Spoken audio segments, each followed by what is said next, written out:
नमस्कार, मराठी अपडेट गुरु या यूट्यूब चॅनलवर मी ओमकार आपल्या सर्वांचं आपल्या चॅनलवरती हार्दिक स्वागत करतो।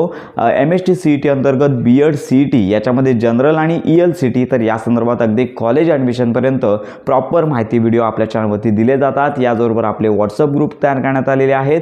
टेलिग्राम चॅनल व्हिडिओच्या डिस्क्रिप्शन बॉक्समध्ये देण्यात आलेले आहे। आजच तुम्ही जॉईन करून घ्या, जेणेकरून तुम्हाला संपूर्ण माहिती आणि मदत मिळून जाणार आहे। तर MST CET अंतर्गत BEd जनरल आणि ELCT तर याचं व्यापत्रक आलेलं आहे, परीक्षा व्यापत्रक आलेलं आहे आणि याच्यानंतर CETचे ऑनलाईन फॉर्म। त्याचबरोबर अनेक विद्यार्थ्यांचा प्रश्न होता की 1 वर्षाचं BEd आहे ते कधीपासून सुरू होणार आहे, या संदर्भात माहिती घेणार आहोत। त्याचबरोबर सगळ्यात महत्त्वाची बाब म्हणजे BEd जनरल आणि ELCT या दोघांमधला फरक काय आहे याची परिपूर्ण माहिती आपल्या चॅनलवरती घेणार आहोत। चला तर वेळ न घालवता व्हिडिओला सुरुवात करूया।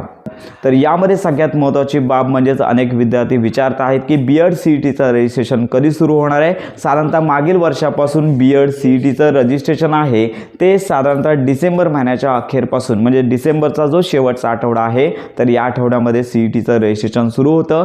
साधारणतः 1 महिन्याचा कालावधी यासाठी दिला जातो आणि याचं जे शेड्यूल आहे CETचे ऑनलाईन फॉर्मचं म्हणजे नोंदणी शेड्यूल आहे ते डिसेंबर महिन्याच्या साधारणतः पहिल्या ते दुसऱ्या आठवड्यामध्ये येणं अपेक्षित आहे। या संदर्भात आपण वेळोवेळी माहिती देणारच आहोत। तर याचबरोबर अनेक विद्यार्थी विचारत आहेत की BEd जो 1 वर्षाचा अभ्यासक्रम होणार होता तो कधीपासून सुरू होणार आहे, तर हा देखील प्रश्न विद्यार्थ्यांना पडलेला आहे। तर यामध्ये सगळ्यात महत्त्वाची बाब म्हणजे BEd अभ्यासक्रम अजून तरी 2 वर्षाचाच आहे। 1 वर्षाचा जो BEd अभ्यासक्रम आहे पुढील वर्षापासून सुरू होणं अपेक्षित आहे, पण या संदर्भातला GR अजून CET पोर्टलवरती आलेला नाही। ज्यावेळी CET पोर्टलवरती हा GR येईल आणि साधारणतः हा GR ज्यावेळी CETचे ऑनलाईन रजिस्ट्रेशन सुरू होईल त्याच्या 1 आठवडा पोर्टलवरती हा GR येणं अपेक्षित आहे। जोपर्यंत GR येत नाहीये तोपर्यंत BEd अभ्यासक्रम पुढील वर्षापासून 1 वर्षाचा होणार नाहीये। त्यामुळे आम्ही देखील या संदर्भात प्रतीक्षेत आहोत। लवकरच या संदर्भातली स्पष्टता आपल्या समोर येणार आहे। आणि याचबरोबर संपूर्ण महाराष्ट्रामध्ये BEd जनरल आणि ELCT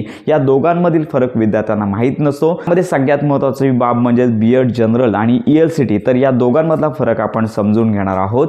तर रेग्युलर म्हणजे सर्वच माध्यमासाठी म्हणजे मराठी माध्यम असेल, हिंदी मीडियम असेल तर या माध्यमांसाठी BEd जनरल विद्यार्थ्यांना CETचा फॉर्म भरावा लागतो। तर याच्यामध्ये माध्यम मराठी राहतं आणि तुम्हाला इतर सब्जेक्ट असतील तर ते तुम्ही इंग्रजीमधून घेऊ शकता, पण माध्यम मात्र मराठी राहतं। तर सगळ्यात जास्तीत जास्त जे कॉलेजेस आहेत ते जनरल या अंतर्गत येतात आणि याच्याबरोबर तुम्हाला जर BEd इंग्रजी माध्यमांच्या कॉलेजमध्ये करायचं असेल तर तुम्हाला ELCT हा ऑप्शन घ्यावा लागतो। तर जनरल हा पेपर तुम्हाला सगळ्यांना कॉमन असणार आहे आणि जे ELCT हा ऑप्शन घेतात तर त्यांना CETमध्ये BEd जनरल आणि परत त्याला अर्धा तासाचा म्हणजे साधारणतः 30 गुणांचा पेपर एक्स्ट्रा ELCTचा इंग्रजी माध्यमाचा ॲड होतो। मग अशा प्रकारे BEd जनरल हे सर्वसाधारण सगळ्याच कॉलेजसाठी लागू राहतं, पण जे कॉलेजेस स्पेशल इंग्लिश माध्यमांचे आहेत त्यांना इंग्रजी माध्यमांच्या कॉलेजसाठी ELCT असा तुम्हाला पेपर द्यावा लागतो। तर ही माहिती तुम्हाला समजून घेऊन BEd CET करता तुम्हाला फॉर्म भरायचा आहे। तर अशा प्रकारे